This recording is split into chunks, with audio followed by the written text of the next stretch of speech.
Hey, what's good, YouTube? Today we're gonna react to my nigga Jimmy. What did I just witness? But let's get into the reaction. Spurs harass Wallace. Start off a lot quicker. Spurs harass Wallace into a. Oh, this is when Vic got that steal. Did y'all just see that? Yo, by the way, Vic had been going crazy during the preseason though. Like it was just one highlight. Let me see. It was against the Heat. Bro, he did a give and go. This man gave the ball to a nigga on the wing. Bro, once Vic started cutting to the basket, he was like, bro, just throw it up. Nigga threw it up there and he ends up dunking it off the lob, bro. From like right here. Like it was wild, bro. Like this man just said throw it up there. I got it. Here. This isn't normal. Victor Vic is Wembanyama different, is bro. standing near the three-point line and in one step manages to extend his arm like a selfie stick Yeah, and pick that the still ball was loose wild. beyond the free throw line. This reach, from where his left foot is to where his right hand is about 9 feet. Which means in just one step, Victor can cover this much space on the court. Damn. If I wasn't familiar with Wembanyama and his freakish length, I'd think the Spurs drafted an alien, and Victor is the exception. But standing right over here on the wing is another Chet. 7'1" unicorn that has the tools to do things with his length that shouldn't be possible. In fact, it feels like these ultra-sized Swiss Army knives are becoming more and more common around the league. From oversized guards to point forwards to 7'4" big men calling for lobs at the three-point line. Bro, that's what I'm talking about, bro. More size in the NBA today. Bro, man called for a line. Man called for a lob at the 3-point line, bro. Like that's wild. From oversized guards to point forwards to 7'4" big men. Like that's wild, at bro. the three-point line. It feels like Man there's just more said throw size it in up the NBA there. today than ever before. Is the NBA getting bigger? Well, there's only one way to find out. Today's video is sponsored by Factors. Hey, shout out to Jimmy, bro. Go check it out for my nigga Jimmy. This is Walter Dukes. Walter was a Walter solid NBA Dukes. player throughout the 50s and early 60s. But what makes Walter special is that he was the very first 7-footer in the NBA when he was drafted in 1955. Okay, that's Basketball cool. players have always been known for their stature. But when Walter was playing, he wasn't just considered tall. He was a one of one. A spectacle, and he would remain the only 7-footer in the NBA until a talented prospect out of Philadelphia was drafted in 1959. Named Wilt Chamberlain. The following season, in 1960, 7'3" Harvey Holbrook joined the NBA and would remain the tallest player in the history of the league up until 1982, when the Utah Jazz drafted 7'4" Mark Eden. Seven-footers used to be extremely Block rare. machine. Landing a player whose height began with a 7 used to mean winning the jackpot. But in today's NBA, 7-footers and positional supersized players have become so common that not having one can be detrimental. The future of the league and the sport itself is pointing. Nigga, Apollo was moving, bro. Not The having handles one was can wild. be detrimental. The future of the league and the sport itself is pointing in one very obvious, inevitable direction. More size and more length, which really got me thinking. Is the NBA getting taller? Has every position around the league seen an influx in size from combo guards to point forwards, all the way to 7-foot do-it-all demigods? Is this matchup between Victor Wembanyama and Chet Holmgren just an anomaly in the NBA's timeline, or will players like this eventually become the new norm 20, 30 years from now? Well, here are the average heights across the NBA for each position 30 years ago in 1993. Here are those positions and measurements in 2003, and in 2013, and in 2023. And over the course of 3 decades. Damn, for point guards, I thought it would be much taller. Like around like 6'3", 6'4". Not much has changed. The traditional size standards throughout the NBA suggest point guards are usually about 6'2", shooting guards are about 6'5", small forwards are 6'7", power forwards are 6'9", and centers are about 6'11". And this generally remains the case to this day. Although there are some small fluctuations around the edges. Point guards are nearly 2 inches taller today than they were in 1993. But centers are an inch shorter today than they were in 1993. In 1993, the difference between a point guard and a center, on average, was nearly a foot. Today, that difference has shrunk to just 7 inches. Damn. In fact, this change, the homogenization of the league and the size of its players, is by design. When you chart size in the NBA, it comes out like this. A bell curve. Not a lot of small guys, not a whole lot of big guys, and a lot of guys in the middle. But if you compare the size data from the league in 2023 and the size data from the league in 1993, the evolution of the league and its players becomes a lot more clear. In both of these seasons, the average height of players across the league is exactly the same, 6 feet 6.7 inches. That would suggest that things really haven't changed over the last 30 years. But once you see how that size is distributed, you can get a better understanding of the evolution of the game.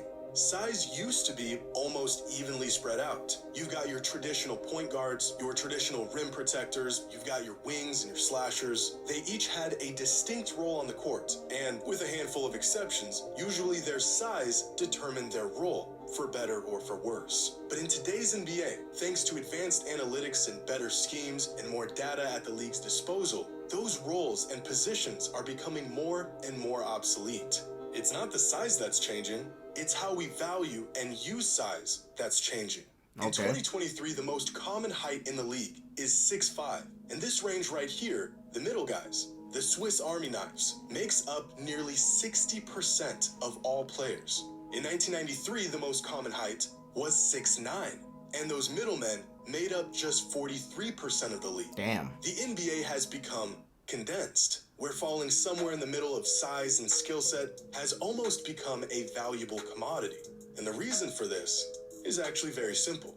Versatility. With the introduction of the 3-second rule in 2000... Because, bro, teams definitely value versatility, like, so much nowadays. Because, like, since the perimeter is such a, important piece in basketball now, like you got to be able to have someone to be fast enough on their feet to keep up with people on the perimeter and shit, and guard up on the threes and shit, and also have someone be able to bang down low with the big man to box him out at least to get a rebound. So hey, that makes sense. Versatility is actually very simple. Versatility.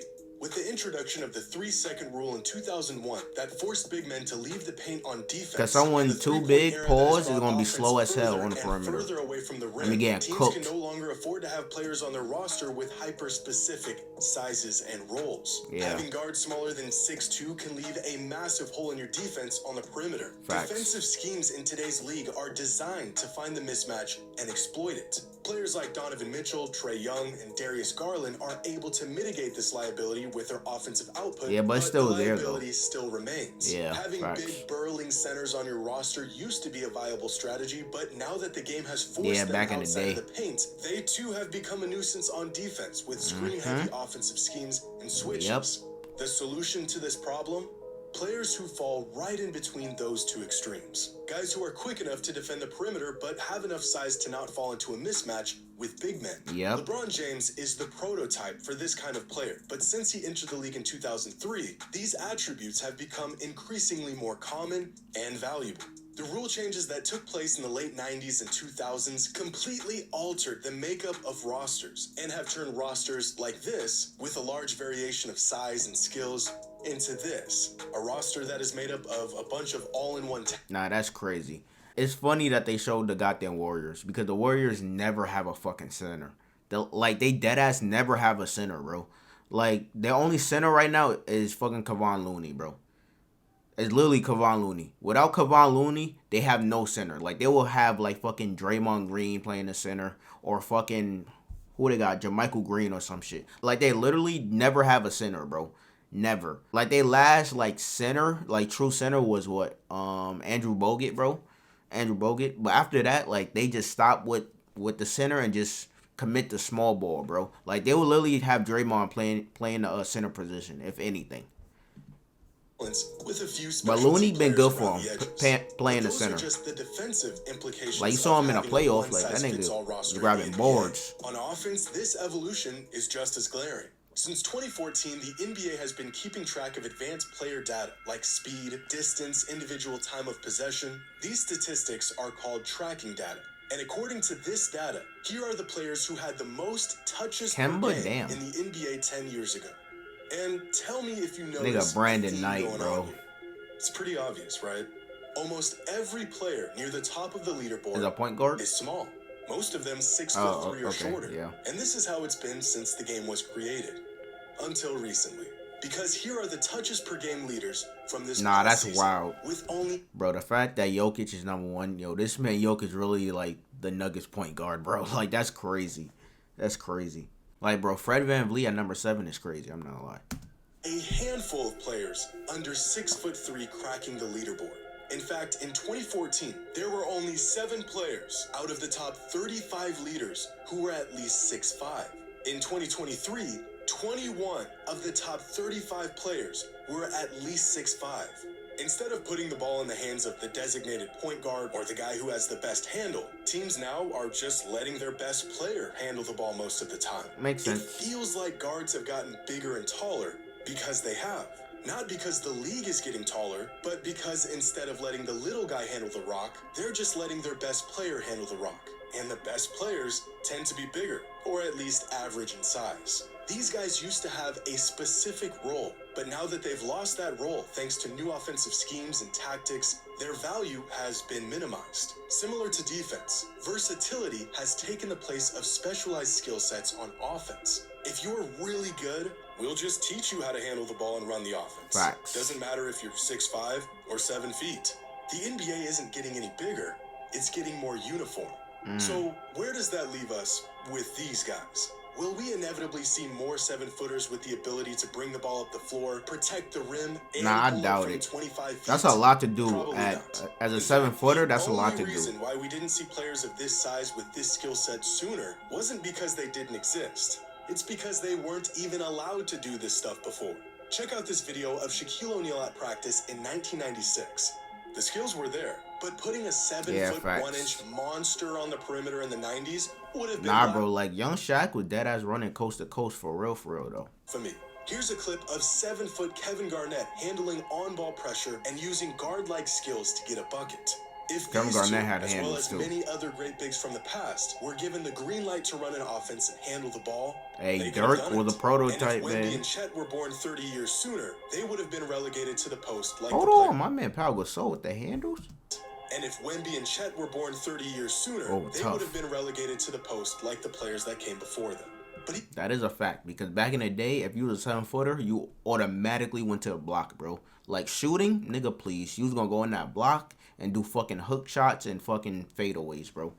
That's with it. teams Back to the moving basket towards type play. Even searching for players with guard-like skills, finding those Doing the big dirty players work with and shit. guard-like skills is still a tall task.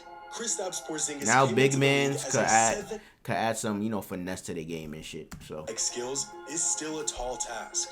Kristaps Porzingis came Hey, into the league Porzingis. as a 7-foot 3-inch wingman who fit well within the Kevin Durant archetype. Could handle the ball and shoot it from outside, but over his career he has settled into a more traditional stretch big man role, where he has found vastly more success. Yeah, he's doing Another good. example is Bol Bol, who has all the physical tools to be like a Chet or a Wemby, and yet 4 years into his NBA career, and we have yet to see him shine in that role. We may not see more players with this particular blend of size and skill for a bro, that's the play, bro. while. We may not see more players with this particular blend Bro, nigga called for a lob at the 3-point line, bro. That's insane. size and skill for a while. These guys are outliers. The goal here is size and shooting and switchability. If you can get Yep. super size with all of those skills, well, that's just icing on the cake. The versatility these types of players provide has, Damn, at Luka. least to the perception of these teams, outweighed the unique skill sets of players and their roles from the past. With homogenization comes adaptability and switchability. And with this evolution came the extinction of most hyper-specific, highly volatile sizes and roles. And this data right here may demonstrate this evolution better than anything else. It's a chart of every player in the NBA in the 1996-1997 Now teams just full of season small based on forwards height and power forwards weight. now. And as we touched on before, there was no shortage of variety in the league 25 years ago. Way down here is the smallest player in NBA history. Damn, 5 Muggsy foot Bogues, 3-inch shout out Muggsy to him. Bogues.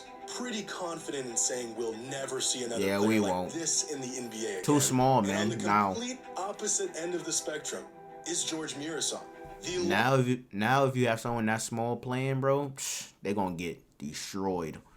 And on on the complete opposite end of the spectrum is George Murasov, the largest player in NBA history. Some other outliers include Priest Lauderdale, a 7'4" 330-pound behemoth of a man. Damn. You also got 7'6" Sean Bradley, almost 400 pounds, bro. 7'1" 300-pound Shaquille O'Neal. But the majority of players in 1997 fell within this range of size, about 6'8", 6'9", 230 pounds. And now here is every player from the 2022-2023 NBA season. All those big enforcers that used to live in the paint have been drastically thinned out. The small guys are still around, but not nearly as much as they used to be. Yeah. And in the place of those players are these players, who are somewhere in between big and small, and can in do the a whole middle. lot of both. The NBA isn't getting bigger. It's actually getting more average. Oh, yeah. And here's Victor Wembanyama and Chet Holmgren. Yep, two unicorns. Extraordinary outliers in a league that has become increasingly ordinary. Hey, fire video from Jimmy. But it's like now, teams just mainly value what's called versatility, because like you gotta have someone fast enough to guard a perimeter, and also have someone big enough to be able to box out big men. So you not like losing on the boards and shit. So hey, it makes sense. But it's like, damn, man. Hey, I guess the NBA just going to be full of fucking small forwards, I guess. But hey, like, comment, subscribe, suggest anything else you want to interact to, down below in the comments. But check out and next one.